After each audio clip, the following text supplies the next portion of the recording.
I'm John Dyer V. And I'm Michael Taylor Gray. With NewsWrap, a summary of some of the news in or affecting LGBTQ communities around the world for the week ending July 2nd, 2022. Pride season in Turkey was no party again this year. Hundreds were arrested for attempting to march despite a ban on the Istanbul event on June 26th. The Ankara-based queer rights group Chaos GL reports that police in full riot gear entered nearby queer bars and other venues, making random arrests even before the Pride March was set to start at 5 p.m. Close to 400 people were swooped up, including at least one journalist. Most of those arrested spent the night behind bars before being released. Istanbul Pride was once the most vibrant LGBTQ parade in the region before the first government ban in 2014. Chaos GL counts a total of 10 local Pride events banned in Turkey since late May, some on university campuses. They say that at least 530 people have been arrested nationwide for attempted pride. Dublin's St. Stephen's Green was the scene of a violent attack as Pride festivities in the Irish capital were winding down on June 25th. The assault on 5 people put 3 in the hospital, including a 19-year-old trans man who suffered a fractured skull and possible brain damage.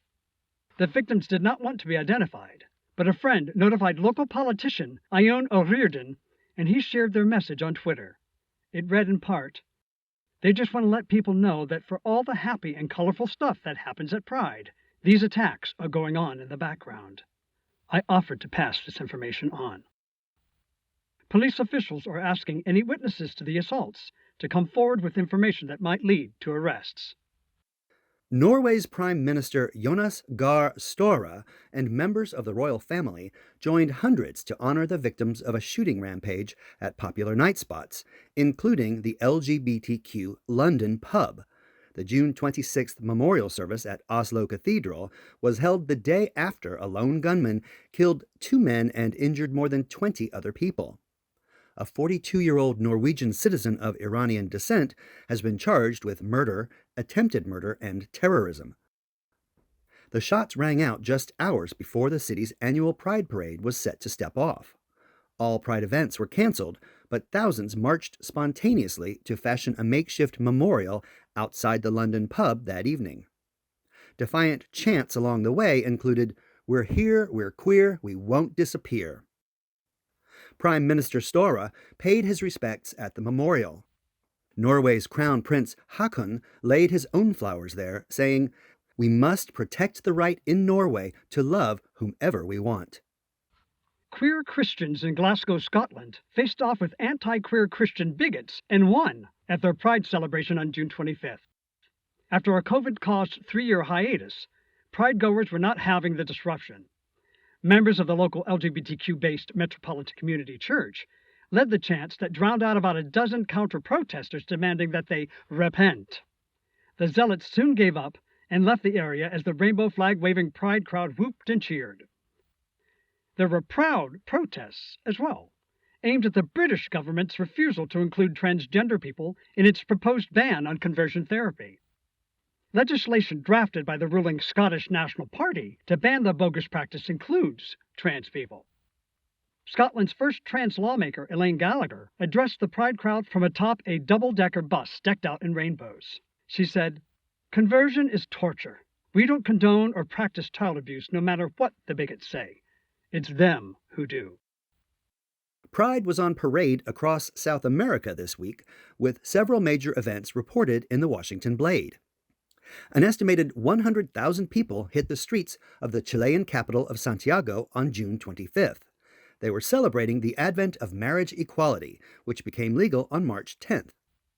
Marchers demanded the repeal of Article 365, a discriminatory criminal code provision that sets the age of consent for same-gender sex at 18. It's 14 for heterosexuals. Bogota Pride brought thousands out on the same day to toast the election of Colombia's first leftist president and vice president. Former Bogota Mayor Gustavo Petro and running mate Francia Marquez pledged during their recently won campaign to fight anti-queer violence and discrimination. Marquez will make history of her own as the country's first vice president of African descent. The Peruvian capital of Lima broke Pride records on June 25th. Veteran activist Jorge Apoyala told The Blade that what he called a joyful rebellion was the largest march in the 20 years of history of this massive activity.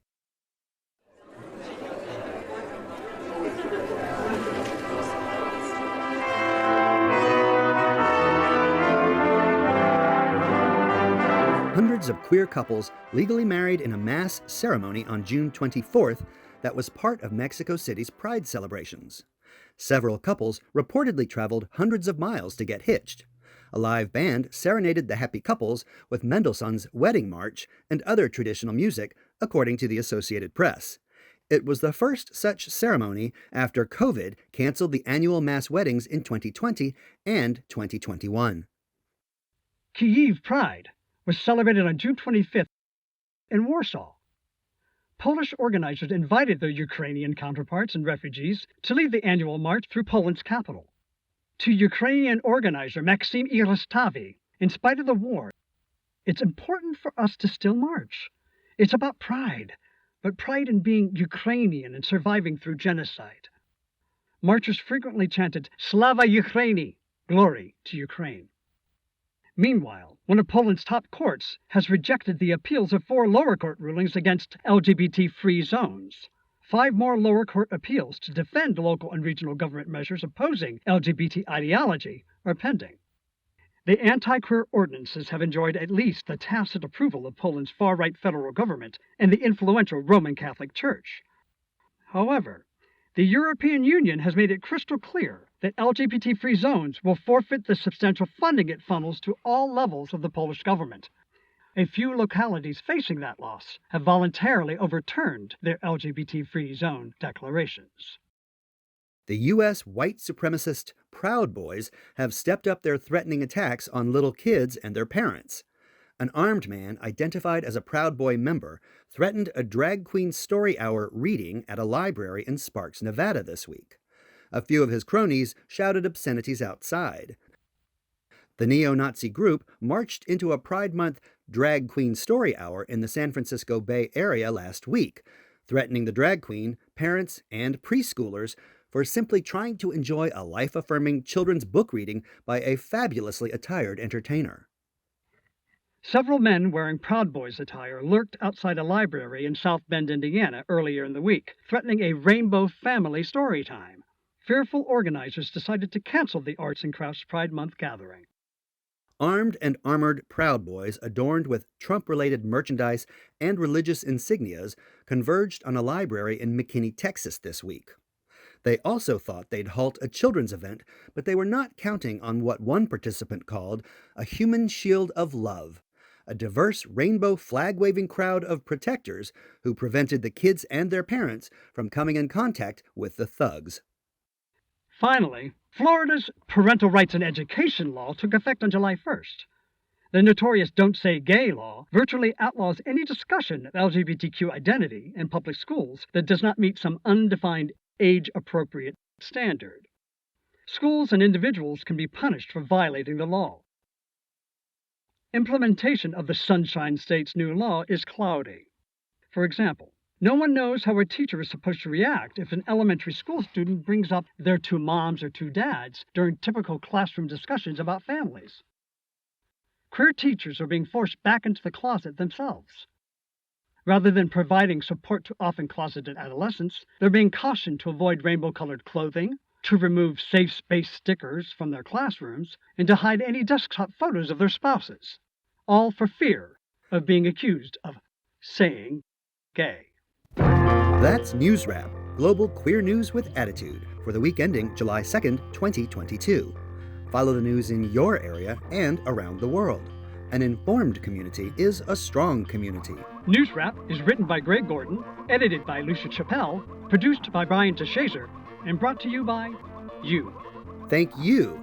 Help keep us in ears around the world at thiswayout.org, where you can also read the text of this newscast, and much more. And you can read the transcript and listen to NewsWrap each week by subscribing to our This Way Out radio channel on YouTube.